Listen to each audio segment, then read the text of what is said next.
Inside the Birds is back. What's going on, everybody? Geoff Mosher, Adam Caplan, for what is going to be our final tape review podcast of the year. And bear with us. I know it's going to be painful for some.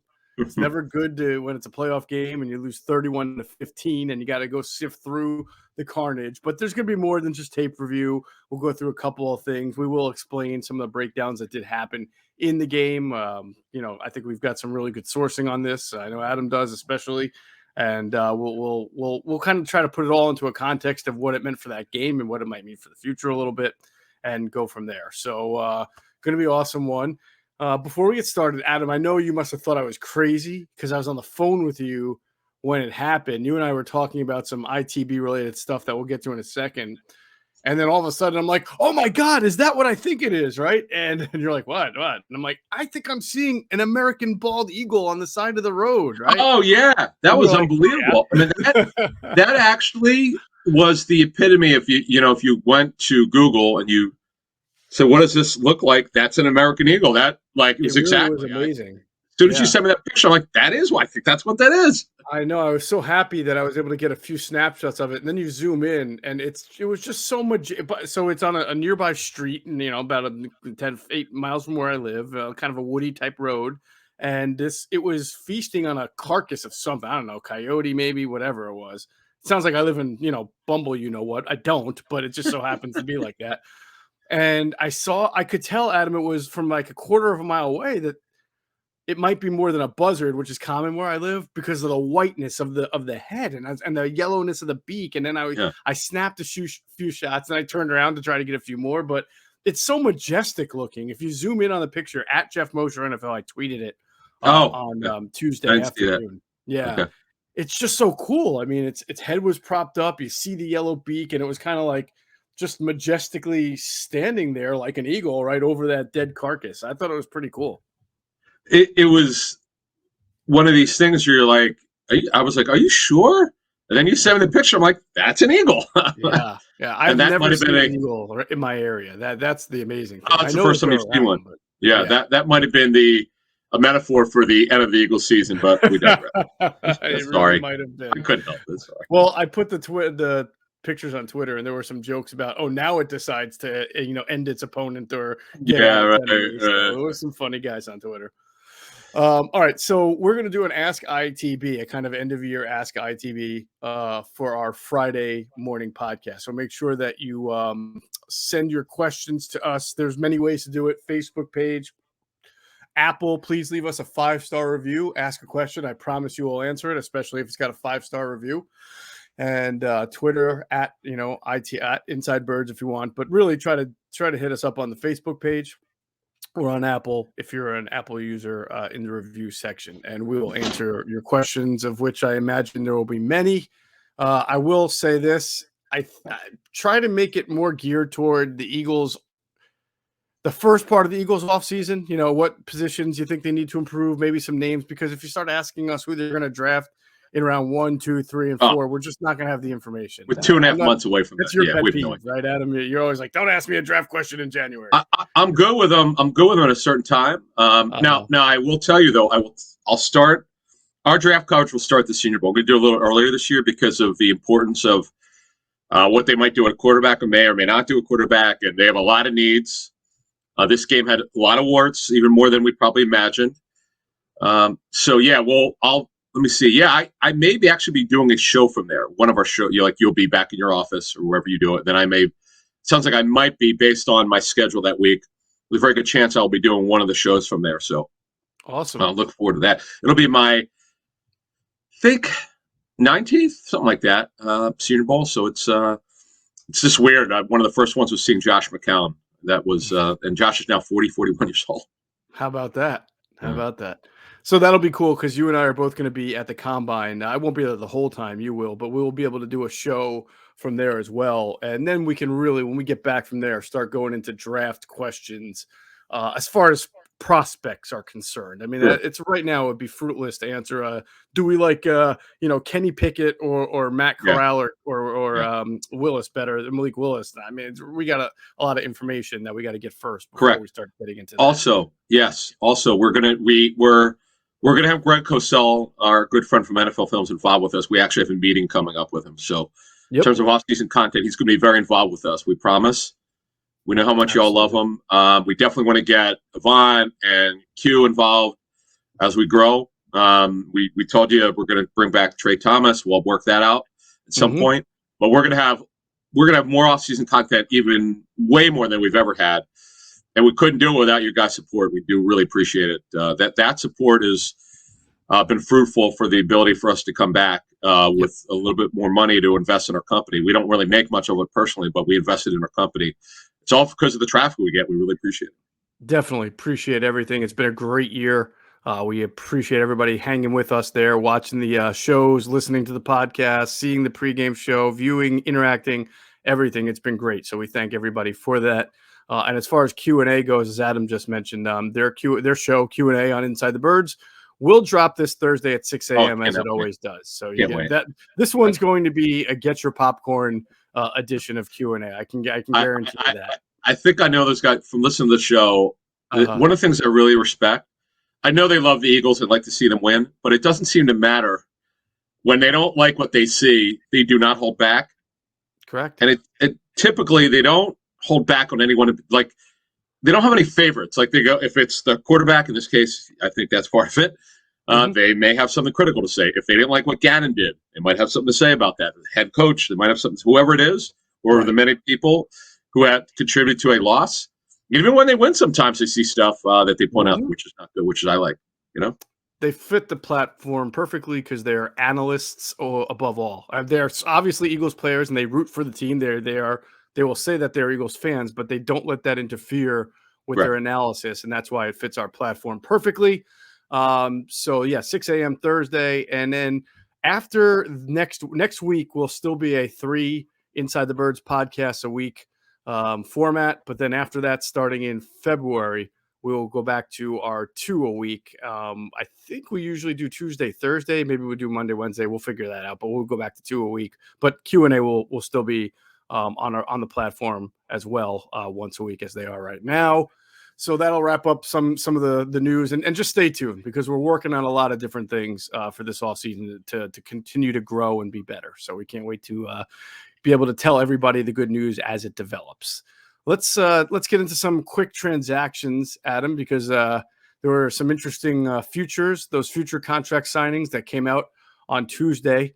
Offensively, you've got wide receiver Deion Kane, tight end Noah Togiai, and the offensive lineman Coyote Awoshka.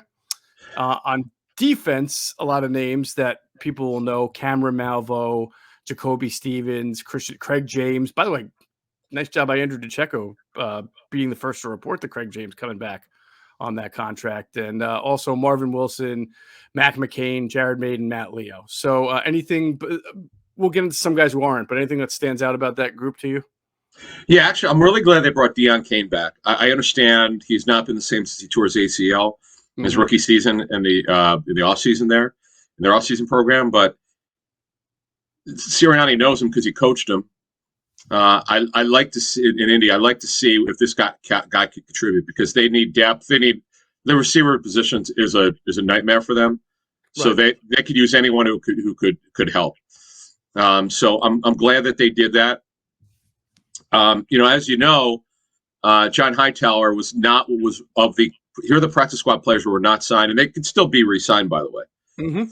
There's no rule, but when you're not signed initially, the chances are you're not coming back. John Hightower was the big one. That was the big one because he was a drafted player. Right. Casey Tucker, Mr. On and Off the roster, Luke Juriga, and Raekwon Williams. So those are the 4 that were unsigned.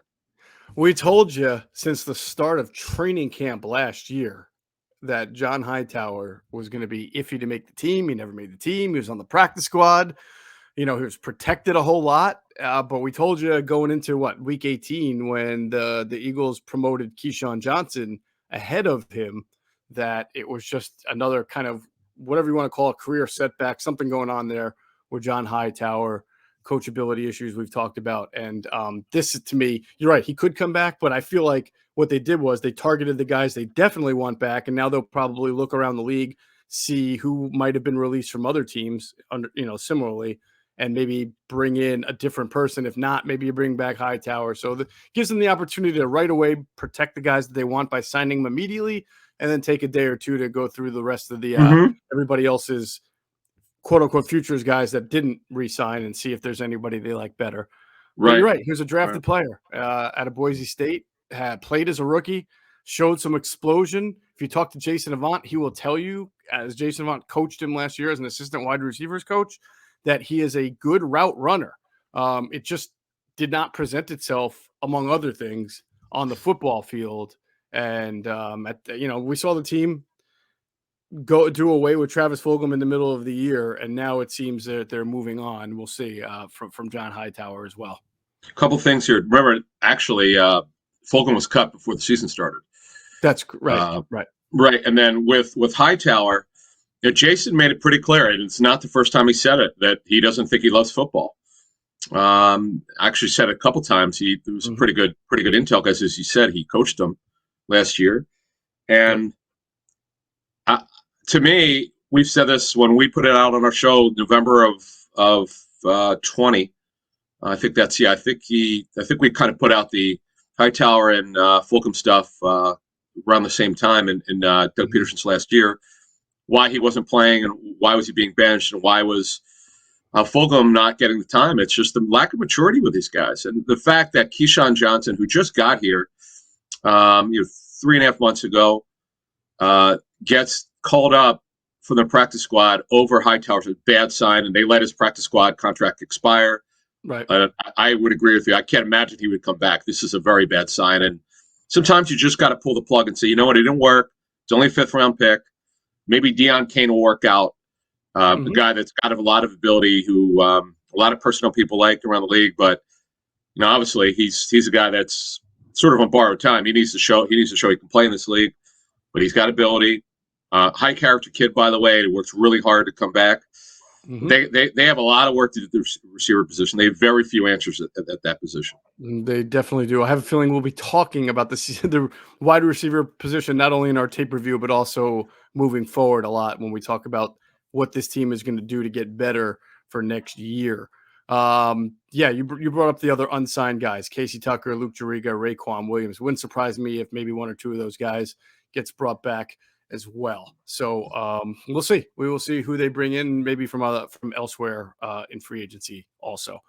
So we'll do the tape review in a second. First, we're going to tell you, as we always do, to check out our friends at Deal Dash, the online shopping platform that's actually fun. It's the longest running penny auction website and app around. And folks, if something's been around that long, it means it's good. People like it. So Deal Dash is a very popular website and app. And it's because some of the things you can get are just too good to be true. We've talked about a car going for $900, new TVs for less than $2, like not, the old, like brand new flat screens, all that. All these wonderful things you can get at wonderful prices. So don't be a loser. Stop paying full retail price for things you want and get on Deal Dash. Go to dealdash.com or download the app. And when you register, make sure you use that promo code ITB for a special offer for some bonus free bids. That's right. You could win something from bonus free bids that you just got for signing up. So it's like winning things for free. And that's what makes Deal Dash great. So make sure you check out our friends at Deal Dash and use that promo code ITB. All right. Let us talk first, Adam, about the Eagles offense. And it's going to start with Jalen Hurts. And it was not his best performance. And I am enthused to hear what you have to say about, after speaking with some people who've seen the tape and graded it, what they had to say. So go ahead. I got a text message out of the blue from someone who was doing advance, who had not seen the Eagles all season, because he wasn't doing it to watch the Eagles. He was doing it to watch Tampa Bay. That's all I'm going to say about that. I don't want to give away who it could be, but it's not, you would never figure out who the person would be, but you might guess what team the guy's from. Sure. Doesn't mean it's the Rams, though. It could be another opponent. But anyway. Sure. It's a personal source. That's the important thing. Yes. The guy's really funny. He goes, "His Hurts usually this bad?" I'm like, I didn't really know what to say. I'm like, this is not a good game for him. He goes, man, this is not good. I go, I know. He didn't play well. This is his worst game as a professional. I don't think it's even comparable to any other game he's had. Like usually when he doesn't play well, you could find isolated plays. You go, oh, that's a good play. Okay, that's something they could build up that the coaches could build off of. Now, I still would argue, I think Sirianni and their offensive staff could have helped him a little bit in certain areas, but just as a thrower, dropping back, he looked like he was playing in college. Like he was just doing things that are not taught. Like when the pocket's protected, he's moving for no reason. This is the most frenetic that he has been to this point in any game. Not even close. This is confirmed by several people. And it's funny about that. Like this is one of the rare times that TV copy is very similar to the tape. Mm-hmm. Yes, you can't see guys getting open that didn't get the football, which shows on the coaching tape.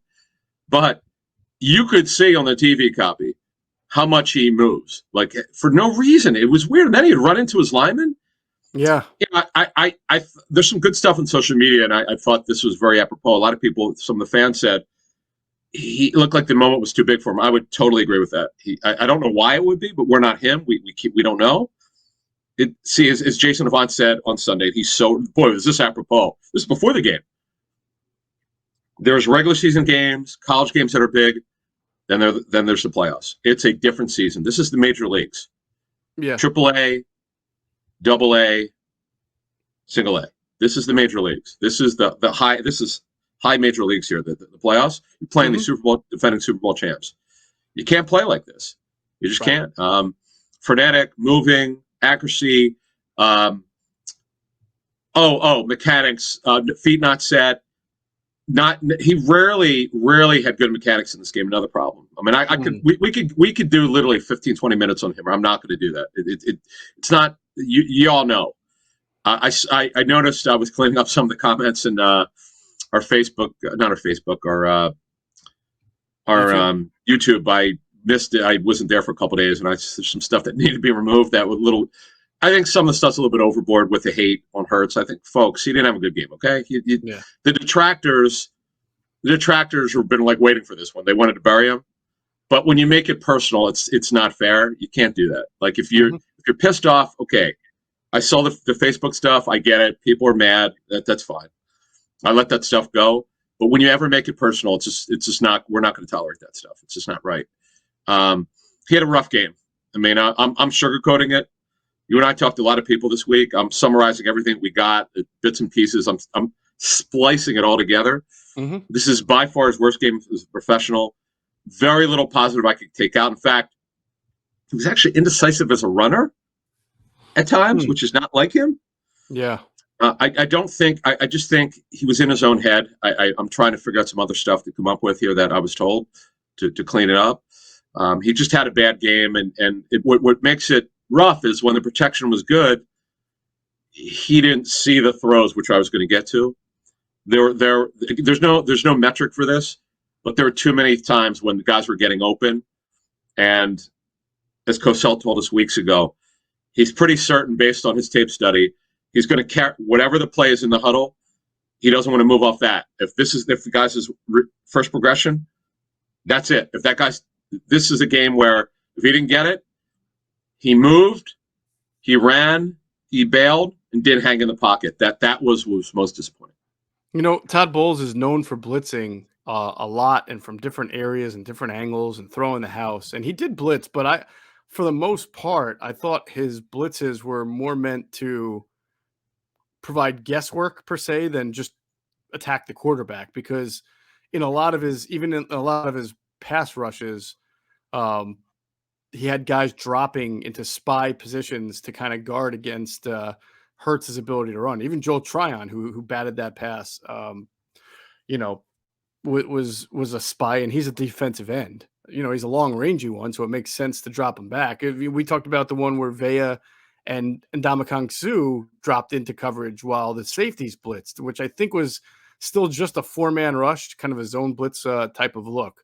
But so he didn't throw the house at Jalen Hurts. He just did everything he could, Todd Bowles, to A, try to force Jalen to his left side, and B, just try to put a lot of bodies across the field to make it hard to throw and then hard for him to get us to escape too much. All right, here's what I'll add to that: eight man box, occasionally 9-man box, cover 1, cover 3. Yeah. Whitehead was on Goddard. They had an add-in safety as a jack linebacker almost always. They were not going to let Hurts beat them. Mm-hmm. They cut off Eagles inside and outside zone. The Eagles got them a little bit in the first couple series, not many. And the offensive line changes with Opeta in there. Just diagnosing the trap that was coming to him at times was challenging.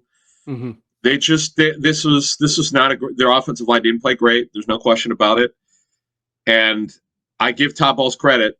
He kind of knew what it's like. If you and I are putting a game plan together, the first thing we're going to do is take away Hurts' running ability. They did that. Right. They just were not going to let him be a factor. They didn't.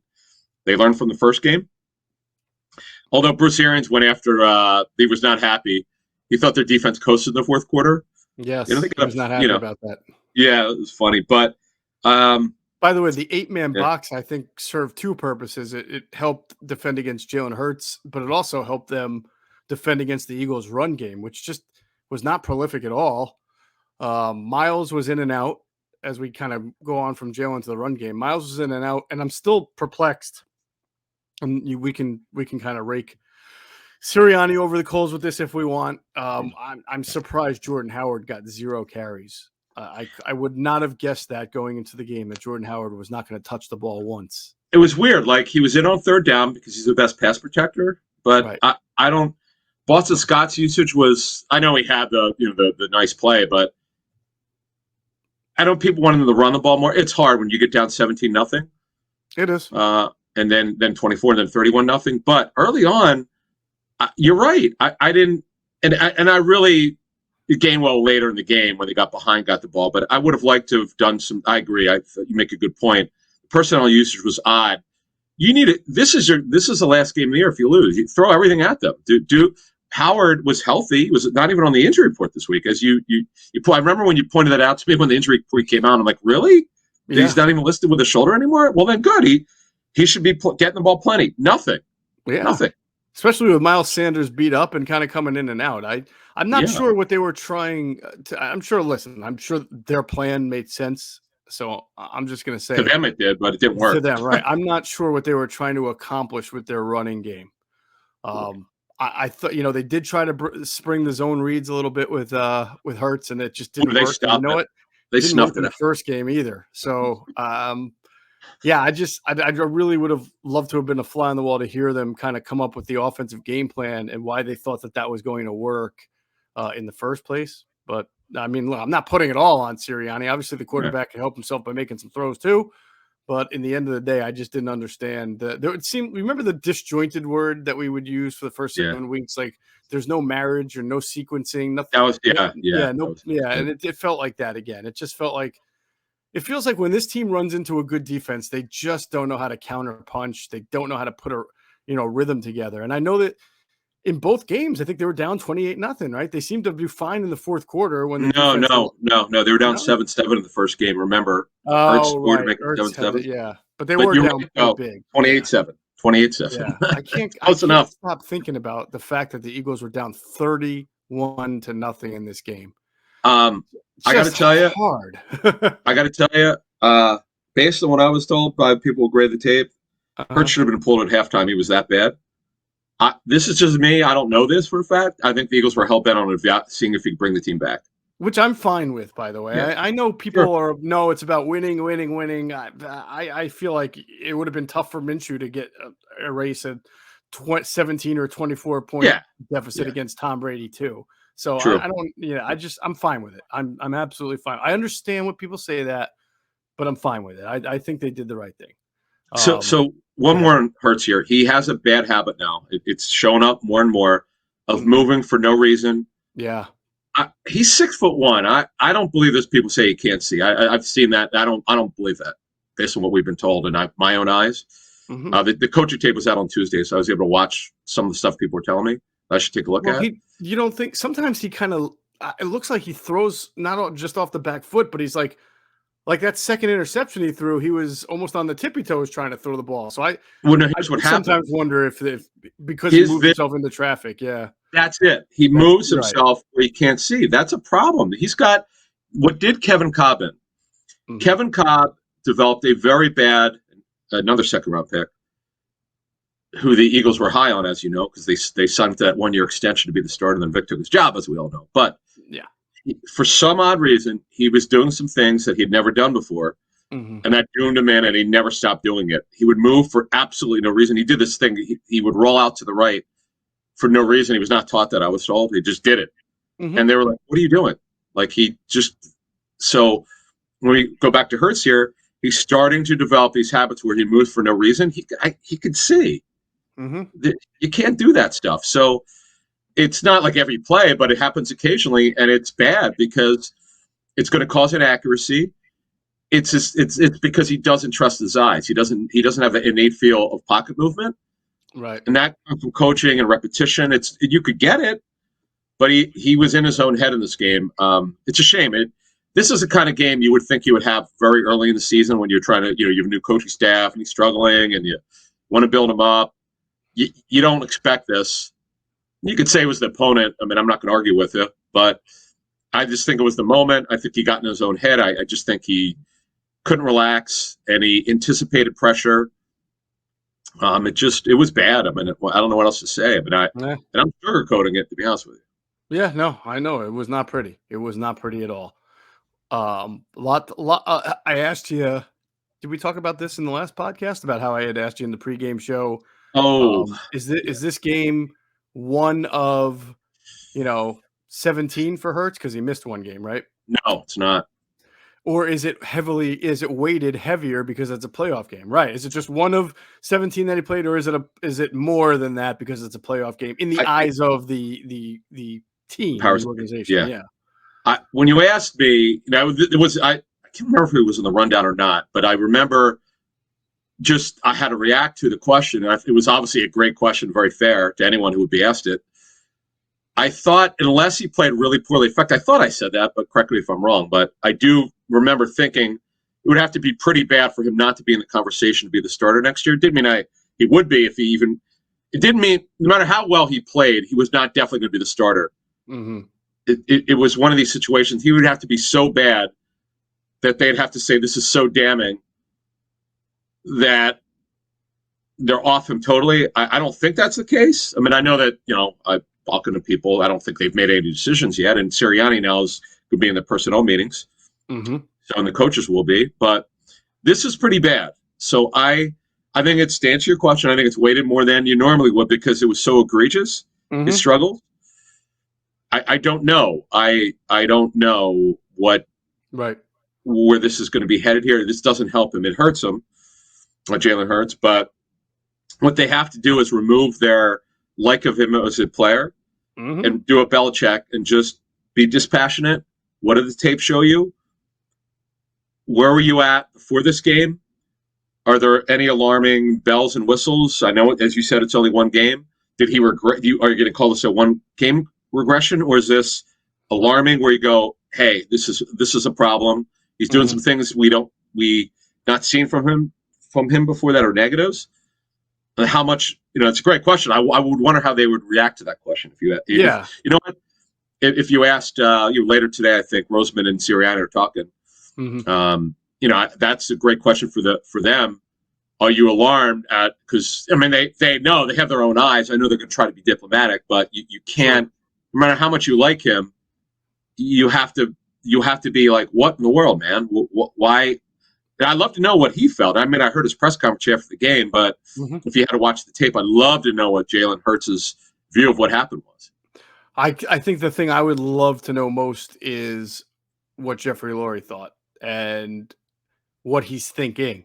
Does he think of it as just a bad playoff game and chalk it up to first-time playoffs, or does he see it as something more of an extension of whenever the Eagles played a good defensive team or a good team in general, there were those struggles that you would see. You would see him play well at Spur. You saw him grow and then regret, go, inconsistency mostly, and then in a game like that, just not not be able to, it's how you're bad, right? I mean, sometimes if you're getting hit and beat up and doing things and not making throws, well, okay, you got a lot of pressure on you. But if you're just not hitting wide open guys, or if you're not seeing and targeting them as we move into kind of wide receivers and tight ends here, if you're just for whatever reason throwing tunnel screens when Devontae Smith is wide open and even Troy Aikman's pointing it out, why are you not looking at Devontae Smith running across the middle of the field? Yeah. Is that the play caller or is that the trigger man? These are all really good questions that Jeffrey Lurie and the staff and everybody will answer. And that'll be when we get to receivers. That was the other part of it. I don't want to give everything away. We'll give away more when we get to receivers, but they definitely have an issue at receiver, though. I mean, Smith, that's an offseason question for us. Is he a true number one? Is he a number two, high-end number two? I would maintain, I've mentioned this before. I know some of our listeners and viewers who are they're giving their wish list, and they talk about Allen Robinson. We've got some pretty damn good intel on him. So, folks, I know people want Calvin Ridley. I'd be shocked if the Eagles went after him. I mean, the guy left the team. You have to understand that. You have to have guys. It's a shame that he felt he couldn't play this year, but we wish him well. But you got to be there for your team if you want to get paid. Yep. So be careful on that one. But they have to do something, and it's going to have to be significant, unfortunately. Yeah, and unfortunately, yes, but also that may help you. Just like, when they had a struggling Nelson Aguilar and they went out and got Alshon Jeffrey and Torrey Smith, and that wound up being the recipe for a Super Bowl. And that's not me saying that, if you just do that, everything is going to happen like that again also. But it's me saying that an upgrade at wide receiver could be good, whether it's Jalen Hurts or somebody else pulling the trigger anyway, because as you just said, and I agree with you, I think you need Marvin Harrison, who draws a lot of comparisons, who Devontae Smith drew comparisons to, was a great receiver, but the Colts still had Reggie Wayne, right? So you've got Devontae Smith. You probably need maybe whether it's Allen Robinson, another wide receiver, and we'll talk about Jalen Reagor a little bit. I still think he can benefit from a full-time move to the slot the way Nelson Aguilar did in 2017. I think that would be beneficial to him because I think he's got to get some things straight in his head, but also not always be, in position to where you're seeing man coverage, a little bit movability, across the middle type stuff. But I agree with you. I think an upgrade at wide receiver will probably happen and will be good for the team in the long run. So let's talk about wide receiver. Brian Baldinger put a really good breakdown on Twitter. Well, I didn't see his. Damn, I forgot. What did he? Yeah. What did he's crossed? He was showing an issue on a 3rd and 9 on the second possession where Jalen Reagor. There were basically 3 verticals that were taken away by the Bucs playing too deep in man. And again, one of the issues was that the 3 vertical routes against man did not get off man. And now there was trail technique. It would have been tough, but we've talked all year long about Eagles pass catchers and their difficulty in beating man coverage specifically. Zone, they're good. I mean, Dallas can all day long. He can catch you the holes in the zone, catch the ball, and turn upfield, but not great man beaters. But anyway, on this play, the read should have been, because those 3 guys were taken away, basically Reagor running a slant, but Jamel Dean just bodied him at the line of scrimmage for a good 2.5 seconds. I mean, Jalen could not beat Jamel Dean's press coverage on this specific snap, and that kind of made the play backfire. Now, there's still, if you go through the whole play, Watkins winds up getting open late, and maybe Jalen Hurts probably could have seen it, and you can even maybe hit Reagor later when he finally got open, but it just didn't happen. But it really illustrated some of the issues the team has getting off man coverage. Specifically, Jalen in that spot. Yeah, Reagor to me should be in the slot. I mean, that's quite frankly, here what they have to do next year is they got to complement Devontae Smith with a physical, tall receiver. Allen Robinson, unfortunately, was hurt this past season. We've got some great intel on him, which we're going to hold until we get to when we get to our free agency shows. But I could just tell you they have to do something. Whatever Reagor, assuming Rager's on the team next year, we'll see. I mean, he's under contract; they're not going to cut him. Right. But in terms of if he's on the team, they don't trade him. They have to move him around. They got to me. I think he could be very good in the slot because we know he's done that before. But they need someone who's got size and who can win. They can't wait anymore. They waited for 2 years for Rager to break out. We understand because this is what the tape showed. There were times this season where he was wide open and won. He didn't get the football. There were times where he couldn't win. There were times when he dropped the football. He's just not good enough right now. So they have to do something. They can't wait. They just can't. Absolutely. All right. Download the DraftKings Sportsbook app now. Use promo code ITB. Get 56-1 odds on any NFL team here in the divisional round of the playoffs. If you bet just $5 and win $280 in free bets if your team wins. That's promo code ITB for 56-1 odds at DraftKings Sportsbook, an official sports betting partner of the NFL. Must be 21 or older. Pennsylvania only. New customers only. Restrictions apply in partnership with Meadows Racetrack and Casino. See DraftKings.com/sportsbook for details. Gambling problem? Call 1-800-GAMBLER. Let's finish out the offense here. Did you have more on pass catchers? Obviously, Goddard dropped a big pass there that hurt them. They had problems getting open, and when they did, they weren't. The ball. Just to finish off what I was saying on Hurts earlier, there were just times they should have gotten the ball, they didn't. Mm-hmm. They just don't get open enough. Did they get open? Let's put it this way: they got open at times and weren't getting it, but there were other times they just could not get open. They could not. Hurts is not good. He's not at the point of his career, and who knows if he'll get there. But all good quarterbacks throw guys open. Like last year when he played great, I know people are sick of me mentioning that Arizona game, but he was terrific in that Arizona game last year. Mm-hmm. He threw with timing. Guy would be in the middle of his route. He got them the football. For the life of me, I don't know why he can't do that. He did that against Denver. I still think he was better in that Arizona game. But these are isolated games. I mean, you don't see yes, there are times where I think we would all admit that he's shown some improvement this season. Mm-hmm. But he's been so sporadic, and this was his worst game as a professional. You just don't know what he is or who he is as a quarterback. Is he just a guy that was overdrafted, or is he a guy that you see some signs of? Okay, now we see some progression, but his warts, the issues that he has, are not acceptable. The lack of timing is bad. He doesn't throw anybody open right now. Lately, he's not doing that, and this is going to be a major problem. And you mentioned earlier, Jeffrey Lurie, who's involved in the high-level transactions. We all know that. It's been detailed not only by us, but by our friends at The Athletic. They did a great piece on that. Jeffrey Lurie is heavily involved in the Hurts decision to draft him. Mm-hmm. And I would hope their front office shows him this tape. And all that, I don't know. I have no idea if Jeffrey watches tape with these guys, but you could show tape to anybody. They could see it. Yeah. This is an issue, and they have to be out. They all have to look at themselves, particularly the GM and the owner, who are heavily involved in this decision, and say, okay, do we think he could take the next step or not? Good questions, very good questions. Going to the offensive line, do you think it was pretty good, but there were some struggles, and I wonder if that's because it had to pass protect a little bit more than it's had to do, and not just pass protect more, but also against a really good defensive front. Because we've talked about whether it's Landon Dickerson, even Mailata, Kelsey going up against Vea is always a little difficult for that because he's such a big athletic dude, Vea. So I just wonder, not taking anything away from this offensive line, it's still a great one. It had a great year, but it did seem in games where they had to pass more. The Raiders game stands out to me. That was a rough game for the offensive line. Crosby and Ngakoue got at him a lot. So it seems like they're great when they're able to establish the run and be the bullies, but then when they get their ears pinned back a little bit, you start to see some of the development that I think in the young guys that still needs to happen. Plus, they were on Sua Opeta at right guard, so that's got to be taken into account. This was not an A-level game. It was more of a B-level game. Mm-hmm. That doesn't mean it's bad. They just were not as usually sharp as they would be. Right. They had some issues on the inside.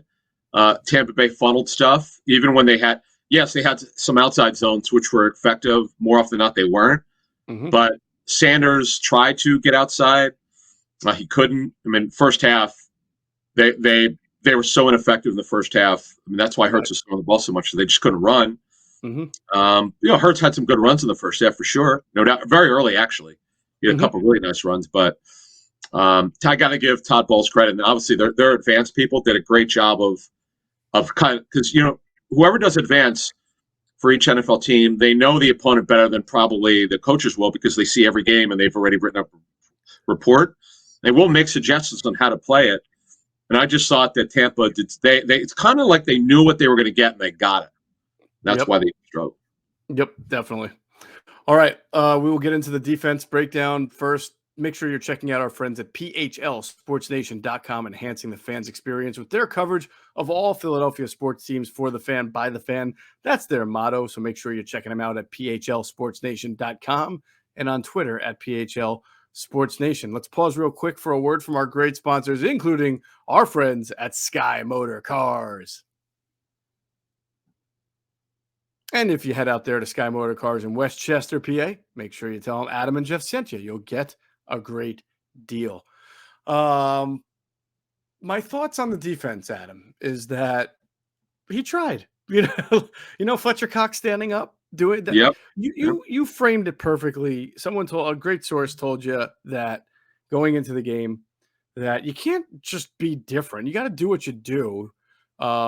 If you're going to switch something up, you call the same play, but a different guy does a different thing, right? Correct. Or you just try little trinkets. And he tried.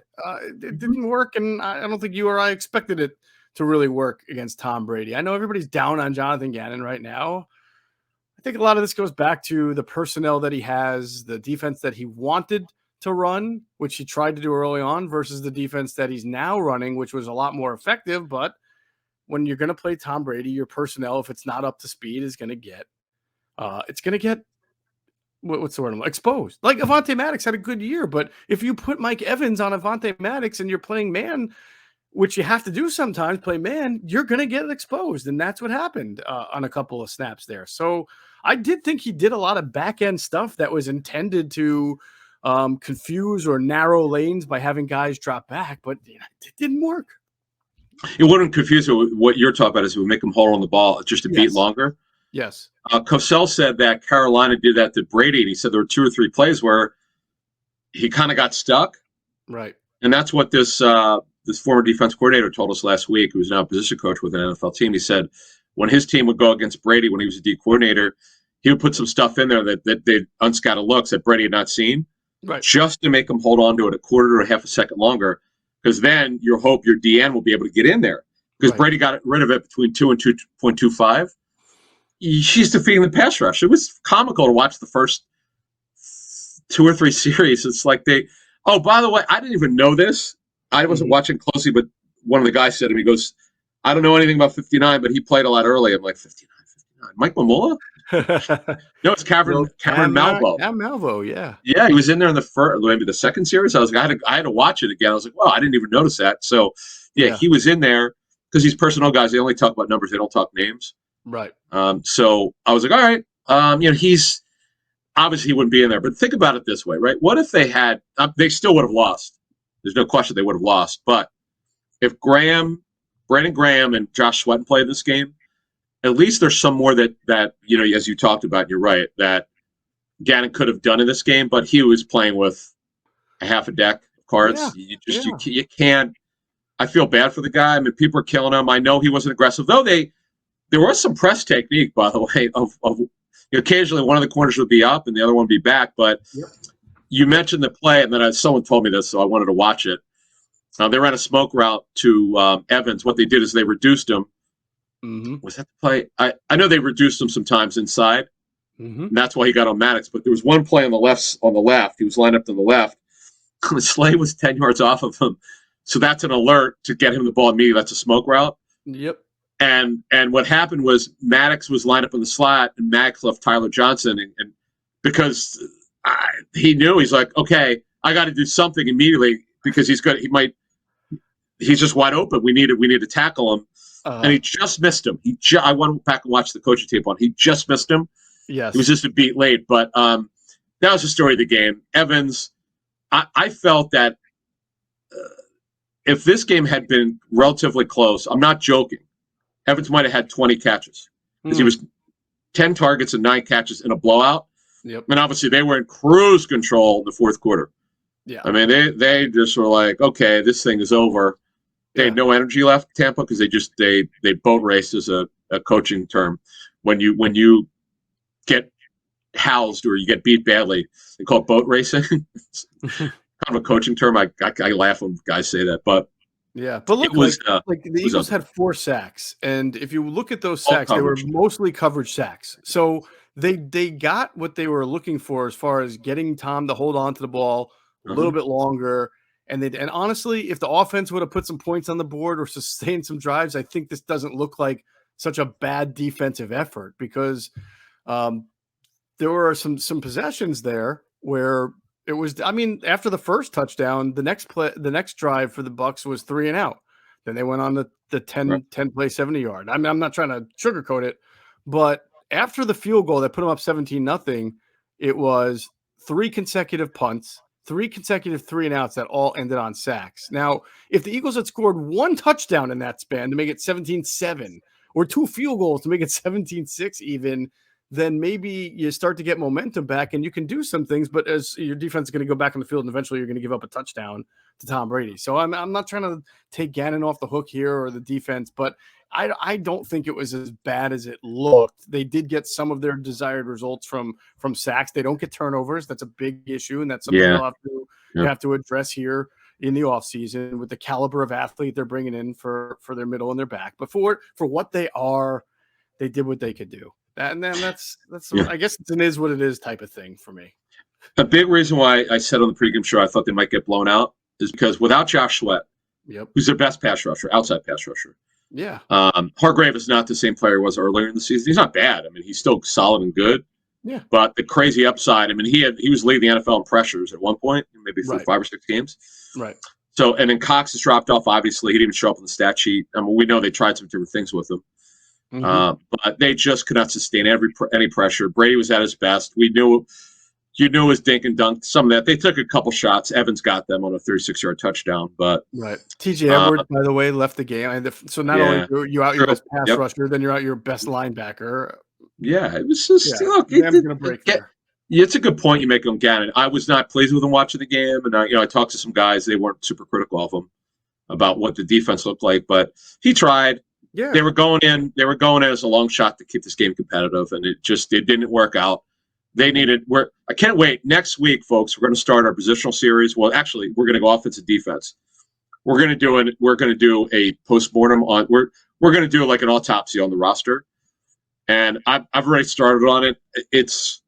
We're taking a lot of opinions from people who've graded Eagles tape. We're doing it more this year than we did last year. Actually, when we overdone, we've had such access to information this year on opinions, which we haven't used. We're just going by what the tape looks like. We haven't actually gotten, okay, what have you seen from this guy this year, that kind of stuff. But we did, but we haven't used it. We're going to use it starting next week.